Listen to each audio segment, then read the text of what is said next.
Welcome to movie special. Arjun Reddy సినిమాతో విపరీతమైన youth following ని సంపాదించుకున్న విజయ్ దేవరకొండ తర్వాత మహానటి సినిమాతో తనలోని మరో యాంగిల్ ని చూపించాడు. ఇప్పుడు మరోసారి గీతా గోవిందం అంటూ అందరి ముందుకు వచ్చాడు. అసలు ఫ్యామిలీ సినిమాలే చేయను అని భీష్మించుకున్న దేవరకొండను బలవంతంగా ఒప్పించి హిట్ కొట్టాడు బన్నీవాసు. ఇక లేటెస్ట్ గా మెగాస్టార్ చిరంజీవికి ప్రత్యేకంగా ఓ షోని వేసింది చిత్ర యూనిట్. గీతా గోవిందం షో వీక్షించిన అనంతరం మెగాస్టార్ స్వయంగా చిత్ర బృందాన్ని అభినందించారు.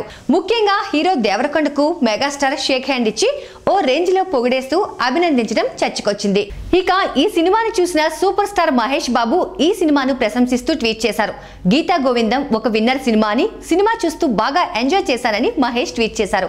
విజయ్ దేవరకొండ, రష్మిక అద్భుతంగా నటించారు. సుబ్బరాజు, వెన్నెలా కిషోర్ ఈ సినిమాలో స్పెషల్ గా చెప్పుకోదగ్గ వ్యక్తులు. టీం మొత్తానికి కంగ్రాట్స్ అని మహేష్ ట్వీట్ లో పేర్కొన్నారు. ఇది చూసిన వెన్నెలా కిషోర్ ఫుల్ ఖుషి అయ్యాడు. ఈ రోజును నాకు చాలా ప్రత్యేకంగా మార్చారు సార్, మిలియన్ థ్యాంక్స్ మీకు, రియల్లీ స్వీట్ ఆఫ్ యూ అంటూ నమస్కారం పెడుతున్న ఎమోజీతో తన ఆనందాన్ని వ్యక్తపరిచాడు. ఇక ఇదే చిత్రంపై దర్శకధీరుడు ఎస్ఎస్ రాజమౌళి ప్రశంసల వర్షం కురిపించారు. ట్విట్టర్ వేదికగా ఆయన విజయ్ ని, చిత్ర యూనిట్ ని ప్రత్యేకంగా అభినందించారు. గీతా గోవిందం నవ్వుల పంట అని, విజయ్ అర్జున్ రెడ్డి తర్వాత చేసిన ఓ మంచి ఎంపిక ఈ చిత్రం. ఈ అబ్బాయి ఏం చేస్తున్నాడో అతనికి మంచి క్లారిటీ ఉంది. ఈ చిత్రం మొత్తం చాలా సరదాగా సాగిపోయింది. సినిమాని పరశురాం చాలా బాగా తెరకెక్కించాడు. సినిమాలో రాహుల్ రామకృష్ణ, అన్నపూర్ణమ్మ గారు, వెన్నెలా కిషోర్ చాలా బాగా నటించారు. చిత్ర యూనిట్ అందరికీ నా అభినందనలు అని రాజమౌళి ట్వీట్ చేశారు. మొత్తంగా గీతా గోవిందం సినిమా సినీ సెలబ్రిటీస్ ని కూడా అలరిస్తూ దూసుకుపోతోంది.